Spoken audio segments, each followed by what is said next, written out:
नमस्कार मित्र, आपण पोहे नाक्यावरून राजवाड्याकडे चाललो होतो. तिथे एक बाबा बसले आहेत. आपण बाबाशी डिस्कस करूया, विचारपूस करूया. बाबा, काय नाव तुमचं? आजम आजम. आजम आजम पूर्ण नाव काय? आजम हारून इनामदार. आजम आजम हारून इनामदार. इनामदार.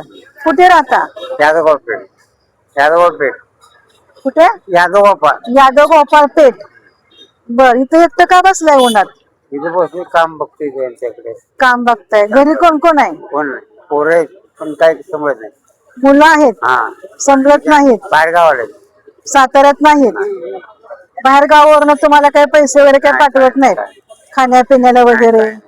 ते बिचारी ती बाल मग तुम्ही जेवणाचं खाण्यापिण्याचं कसं काय भागवता? भाभी त्या भाभी तुम्हाला सहकार्य करतात? सहकार्य करते. मी यांचं काम करतो थोडंफार. सहकार्य करते. मग तुम्ही एकटेच आहात? एकटं बर बर बर. आता जेवला का? जेवढं शिवभोजन 10 रुपये.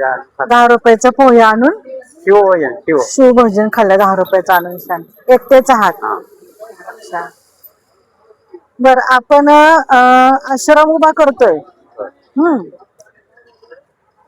मित्र हो, आपण काकाशी बोललो. काकाचं म्हणणं असं आहे की त्यांना मुलं आहेत, पण ते परगावी आहेत. परगावी आहेत तरी पण त्यांना काही पैसे वगैरे काही पाठवत नाहीत अन्न वस्त्र निवाऱ्यासाठी. तर इथले काही आजूबाजूचे लोक आहेत ते त्यांना थोडेफार 4 पैसे देऊन किंवा ते स्वतः मागून त्यांचं जेवणाचं भागवतात आणि कुठेतरी फुटपाथवरती झोपतायत. तर मित्र, आपण लवकरात लवकर आपण जीवन आनंद सामाजिक संस्था सातारा संचालित जीवन आनंद आश्रम साताऱ्याच्या आपण आश्रमाची उभारणी करत आहोत. आणि त्या आश्रम मध्ये आपण या काकांना घेऊन जाणार आहोत. तोपर्यंत आपण त्यांची विचारपूस रोजच्या रोज अपडेट घेत आहोत.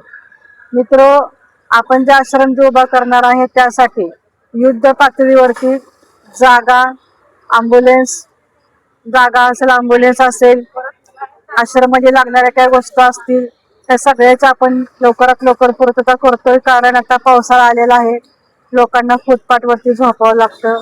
अन्न वस्त्राचा प्रश्न आहे, झोपायला अंथरुणाचा प्रश्न आहे. त्या सगळ्याचा विचार करून आपण लवकरात लवकर आश्रम उभा करतोय. आणि या काकांना आपण आश्रमात नेऊन त्यांना अन्न वस्त्र निवारण आणि औषधोपचाराची सोय त्यांची आपण करणार आहोत. तर असे बरेच लोक आहेत की रस्त्याच्या कडेला आपलं जीवन व्यतीत करत आहेत. बेघर आहेत, बेवारस आहेत, अपंग आहेत, अंध आहेत. तर आपण लवकरात लवकर आश्रम उभा करून ह्यांना नेण्याची सोय करतोय. तर हा व्हिडिओ जास्तीत जास्त लोकांपर्यंत शेअर करा, सबस्क्राईब करा, लाईक करा. जय हिंद,